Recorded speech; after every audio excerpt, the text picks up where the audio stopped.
Vamos lá, vamos lá. E aí pessoal, beleza? Bem-vindos a mais um vídeo aqui no meu canal Universo Discreto. Eu sou o Lucas e já vou de cara pedindo desculpa aí pelo barulho que vocês devem estar ouvindo. Tá muito calor aqui, sem o ventilador não dá para gravar. Como vocês sabem aí, pessoal, a ideia do meu canal é ser um veículo de divulgação científica de computação. A ideia é falar de computação, falar de programação, falar de algoritmos, essa coisa toda. E eu tento sempre diversificar ao máximo o meu conteúdo.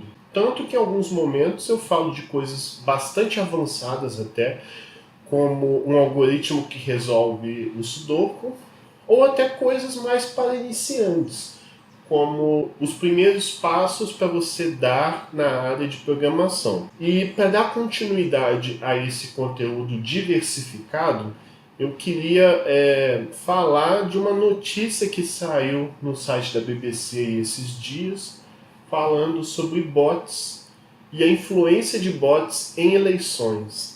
A ideia seria discutir até onde vai o poder dos algoritmos para influenciar os resultados de uma eleição em um país democrático. Então é uma coisa, vocês vão ver que o buraco é bem mais embaixo do que a gente imagina.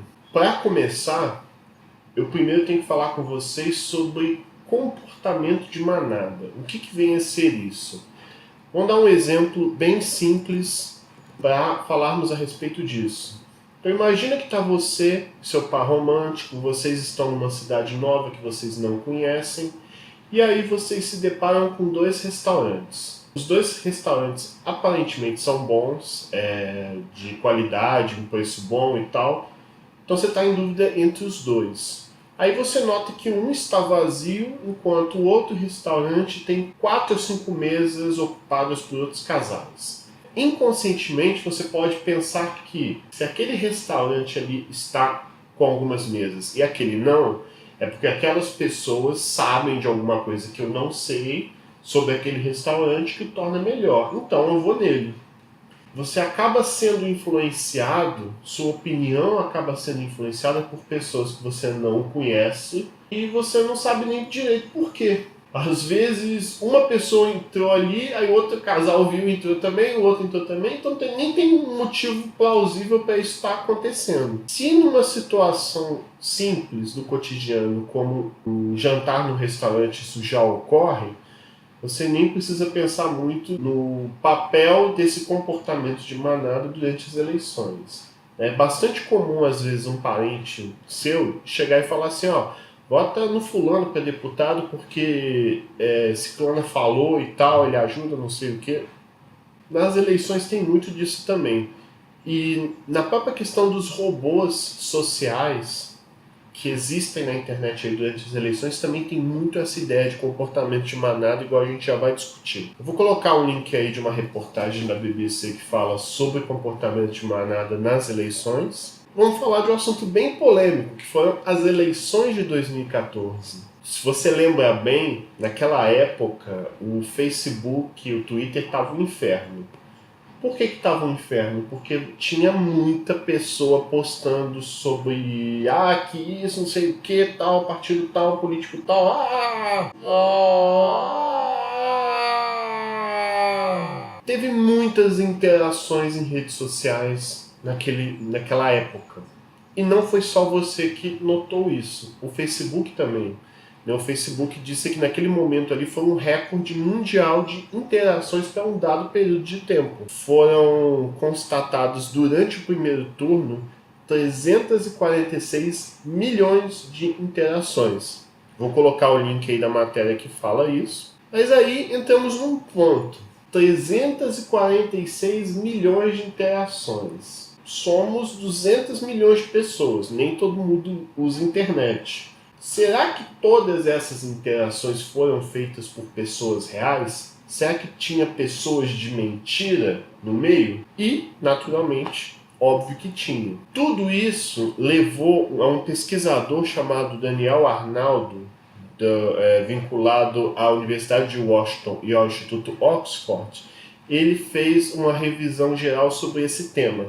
ele publicou um artigo que fala justamente sobre o papel de robôs sociais em propaganda computacional durante eleições no Brasil. Então ele fez um artigo de 30 páginas sobre este assunto que parece ser específico, mas não é tão específico assim mais. Eu queria nesse vídeo fazer um breve resumo sobre esse paper, porque nem todo mundo vai ler esse paper de 30 páginas que está em inglês. Mas eu li os artigos que ele cita também e fiz essa pincelada aqui para tentar diluir isso aí para vocês. Então, pessoal, o primeiro ponto é que esse paper do Daniel Arnaldo dá para a gente dividir ele em 3 estudos de caso. O primeiro estudo de caso são as eleições presidenciais de 2014, que a gente já até começou a falar um pouquinho. O segundo estudo de caso é bem interessante também, foi durante o período do impeachment, o processo de impeachment da presidente Dilma.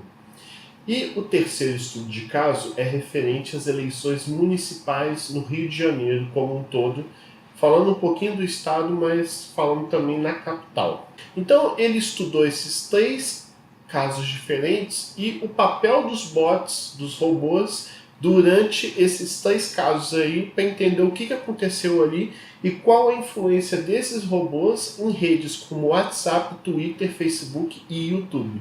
Ah, Lucas, mas será que importa mesmo? E será que realmente isso influencia? Se a gente pegar o caso da eleição norte-americana entre o Trump e a Hillary Clinton, muito discutiu-se ali sobre o papel da fake news e o quanto a fake news, que são os boatos, né, as notícias falsas para promover alguém ou para denegrir a imagem de outra pessoa, qual teria sido o papel das fake news no intuito de eleger o Donald Trump. O que é meio assustador dessa história é que, assim, muito dessa boataria e de robôs nas eleições norte-americanas tiveram influência russa. E não sou eu que estou dizendo isso. É o governo dos Estados Unidos que diz isso, tanto que houveram até sanções unilaterais dos Estados Unidos para a Rússia por conta desse assunto. E o Facebook também não contradisse essas informações, ou seja, meio que admitiu um pouco a sua culpa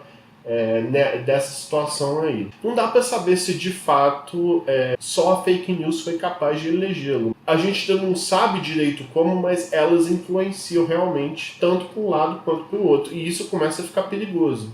Tem até um vídeo bem legal sobre esse mesmo assunto que eu estou relatando aqui, que um youtuber chamado Guilherme Solari, ele fez um vídeo falando desse tema também. Eu vou pegar um trecho do vídeo dele que eu achei bem relevante, vou colocar aí. Na verdade, sobre como isso é um perigo para a democracia, né? Que se baseia, afinal, nessa ideia de uma pessoa, uma voz. Agora você tem, assim, a gente vive num ambiente que uma pessoa abastada pode gastar ali alguns milhões e comprar outros milhões de exércitos de pessoas de ficar ali na internet, que não cansa nunca de falar bem dele ou mal do desafeto, né? Isso pode e já está influenciando o rumo das eleições, né? Bom, pessoal, voltando ao artigo do Dan Arnaldo, de fato, ele relata que somos a 5ª população mundial e que temos ainda um grande mercado a ser explorado no ramo de consultoria política.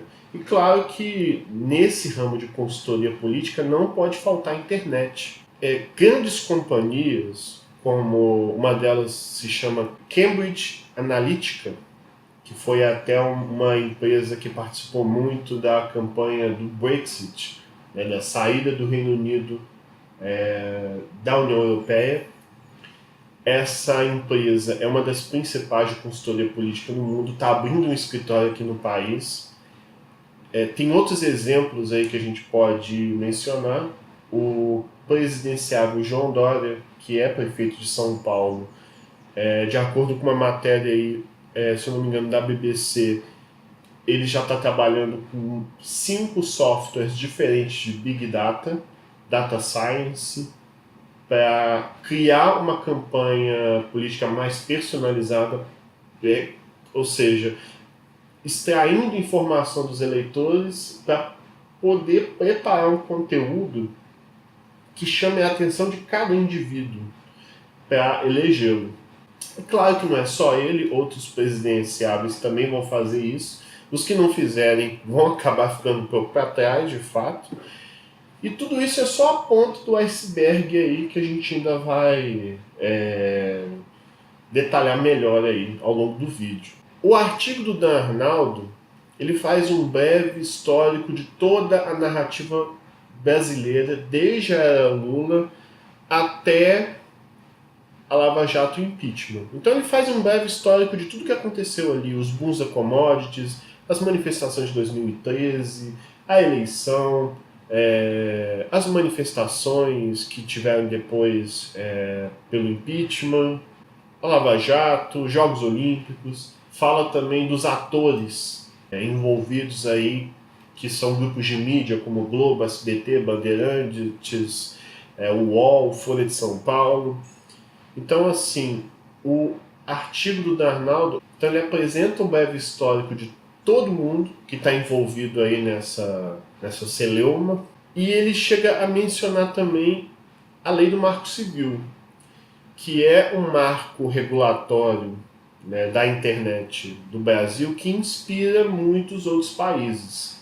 E ele, inclusive, chega até a falar um pouquinho do governo Temer também, que está preocupado em introduzir reformas na área de educação, reforma trabalhista e reforma da Previdência, que é o que está sendo mais debatido nesse momento. Lembrando que o paper dele foi escrito em maio desse ano, então ele só tem informações até maio desse ano.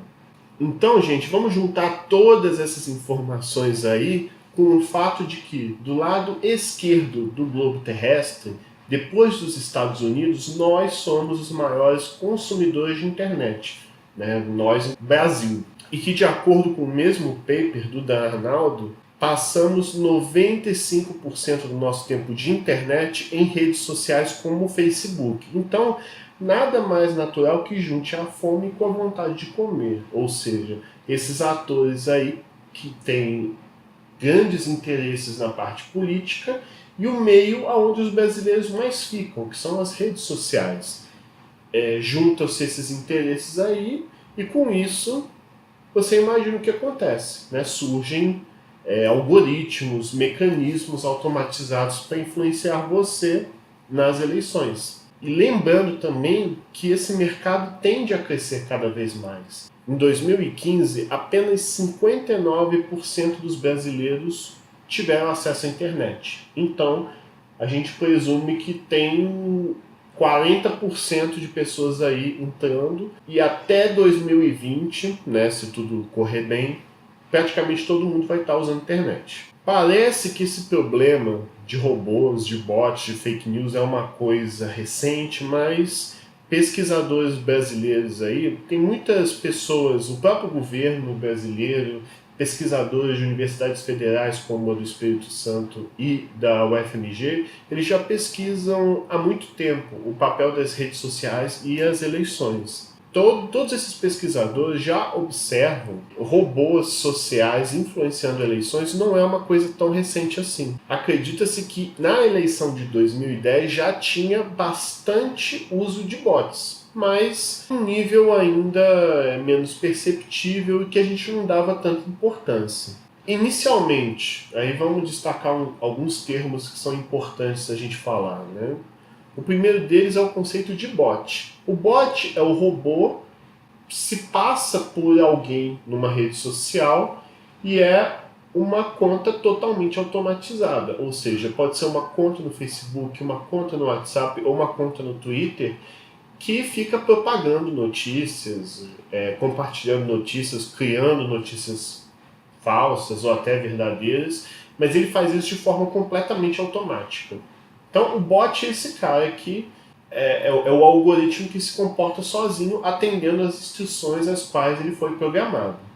Além do bot, nós temos também as botnets, que são as redes de bots, ou seja, um bot que se conecta com outro bot, que se conecta com outro bot, até virar uma rede bastante grande de robôs que um acaba empurrando o outro e um aumenta a influência do outro, que o que preocupa é a influência do bot nas pessoas reais, nas contas verdadeiras que temos aí na internet.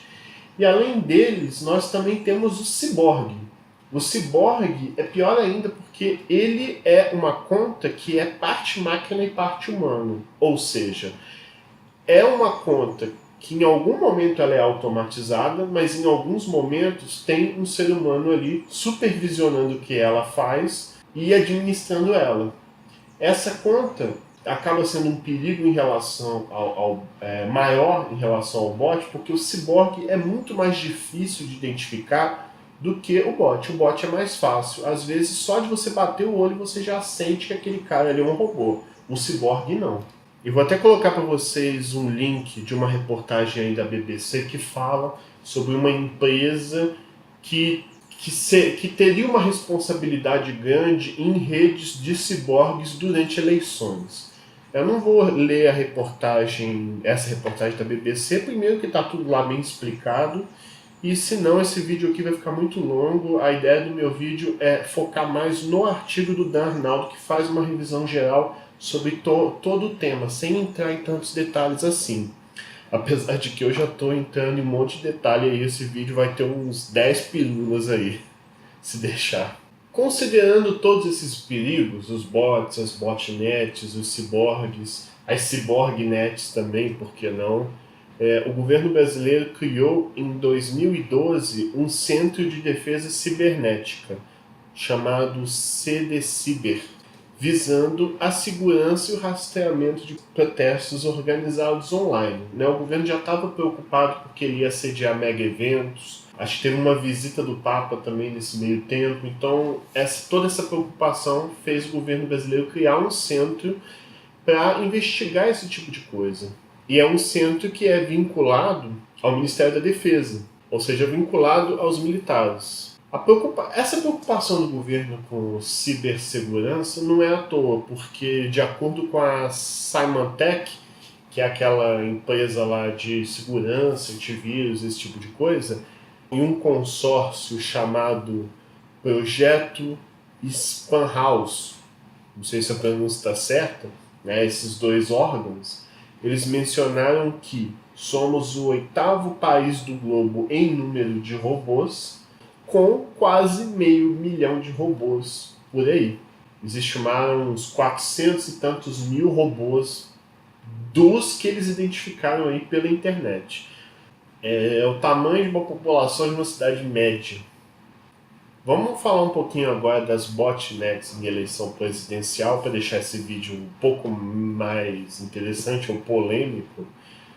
De acordo com o paper do Dan Arnaldo e o trabalho de pesquisadores da UFES, Espírito Santo, todos os maiores partidos do Brasil usaram algum artifício de botnet ou ciborgue. Então, meu amigo, se você é fã de partido X ou Y, fique triste porque os partidos grandes todos usaram esse artifício aí. E a partir do momento que você usa esse artifício, você já está ferindo a legislação eleitoral, que proíbe esse tipo de coisa. E a situação se intensificou ainda mais no segundo turno das eleições presidenciais. Ali o bicho pegou no que diz respeito ao uso de bots, de robôs de maneira geral, incluindo os ciborgues. Durante o monitoramento que o pessoal do Espírito Santo fez, observou-se que hashtags relacionadas ao candidato Aécio Neves e ao debate em si triplicavam em quantidade em 15 minutos que antecediam o evento em si, ao debate. E isso fez com que as pessoas suspeitassem de uso de robôs para propagar, divulgar notícias, informações, ou talvez até influenciar aquela questão de comportamento de manada, um clima de já ganhou.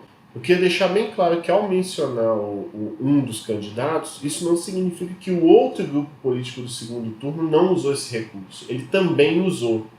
Só que observou-se uma disparidade entre os dois. Novamente, não que a disparidade signifique que um tenha agido mais corretamente do que o outro, mas isso ajuda a gente a identificar que tinha muitos bots ali no meio, tanto de um lado quanto de outro também. Em 2015 foi feita uma mini reforma eleitoral que falava um pouquinho sobre a campanha online. Vou até pegar a citação aí do paper que fala dessa legislação, que aí, tradução minha, né? Campanhas online não poderiam ser realizadas durante a eleição. Só seria permitido que empresas privadas e indivíduos identificados possam se manifestar sobre determinado candidato sem ter vínculo direto com campanha, ou seja, a campanha online não poderia. Só que o que o pessoal no paper do próprio Dan Arnaldo e consultores políticos relataram que essa legislação é muito frágil, porque é muito difícil, e na maior parte dos casos, é muito difícil você ligar uma conta ou um bot a uma determinada campanha. E até se você identificar como combater isso, né? Como lidar com essa situação. Acaba sendo complicado, e mesmo que a legislação mude, a corrida tecnológica está sempre à frente da legislação.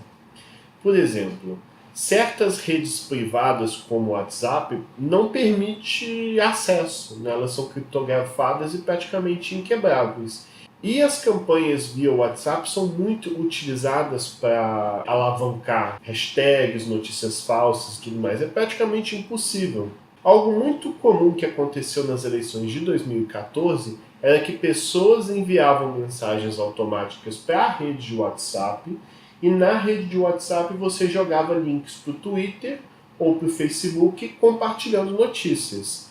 Então uma rede meio que puxava a outra, e às vezes um bot que acessava o WhatsApp propagava essa informação para pessoas reais ou para outros bots que divulgavam de um jeito que fica praticamente impossível de você encontrar o culpado ali, quem que é o dono daquela conta.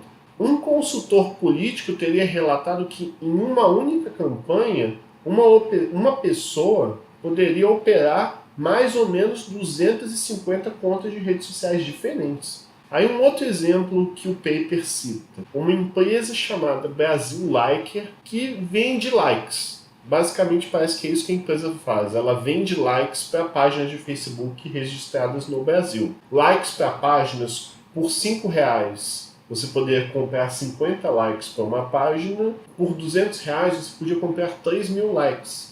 O que é batata para uma campanha eleitoral, né, que tem muito mais dinheiro que isso. Posts específicos poderiam receber 10.000 likes por R$90, ou seja, aqui a gente já pode desmistificar uma coisa. Se tiver um post com muito like no Facebook, isso pode não significar que muitas pessoas realmente curtiram aquela postagem, né? Pode ser, na verdade, um monte de robô curtindo ali para enganar você e fazer parecer que aquele post é realmente algo que as pessoas gostaram. Pode ser um monte de curtida de fake people. E apesar de isso não estar comprovado, né, o paper menciona que muitos desses likes de empresas como essa Brasil Like ou até outros, podem ser likes terceirizados de empresas ou grupos de pessoas na Índia ou na China. A gente pode imaginar uma espécie de uma farm, né? Fazendas de pessoas operando contas falsas, dando like em coisas, compartilhando coisas. Pessoas em Índia e China criando contas que parecem ser de pessoas residentes no Brasil quando não são. Aí vem um ponto interessante, né? A gente falou um pouquinho da eleição de 2014, vamos falar um pouquinho da fase do impeachment.